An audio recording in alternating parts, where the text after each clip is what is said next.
কি কম অস্থির হয়েছো কিন্তু মোর বাবাক যে মারিছে মুখ ন্যায় লাগে আমাক ন্যায় লাগে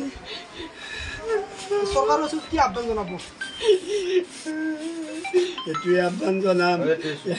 মামাৰ ক্ষেত্ৰত বেছি হৈছে বেলেগৰ ক্ষেত্ৰত যাতে এনেকুৱা নহয় পুনৰাবৃত্তি নহয় চৰকাৰে যাতে বিচাৰ বিবেচনা কৰে যিজনী অভিনেত্ৰীয়ে তেখেতক মানে বাহনৰে খুন্দা আছিল তেওঁ কিন্তু এতিয়ালৈকে এবাৰো খবৰ লোৱা নাই এই ক্ষেত্ৰত শাস্তি হ'ব লাগিব খবৰ ল'ব লাগিছিল তেওঁ ভুল কৰি আছে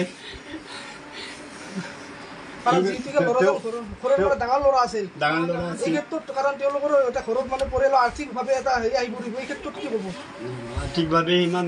সুস্থ নহয় আৰ্থিকভাৱে দুৰ্বলেই দেউতাকৰ চাকৰি চাকৰি নাই সি পঢ়ি আছিল নিজে অলপ উপাৰ্জন কৰিছিল সেনেকৈ পঢ়ি আছিল তেওঁ খুন্দিয়াই উঠি কিন্তু এতিয়ালৈকে এবাৰো তেওঁৰ বস্তুটা স্বীকাৰ কৰা নাই বা এবাৰো তেওঁ ফুলোৱা বুলি মানি লোৱা নাই এইটো এটা দুৰ্ঘটনা বুলি তেওঁ ৰূপ দিব বিচাৰি আছে এই ক্ষেত্ৰত আপুনি কিবা ক'ব বিচাৰে নেকি মই কি ক'ম মই ভাষাই নাই দেউতাক অভিনেত্ৰীগৰাকীৰ বিৰুদ্ধে আপুনি কেনেকুৱা ব্যৱস্থা কৰাটো বিচাৰে কঠোৰ ব্যৱস্থা কৰিব লাগে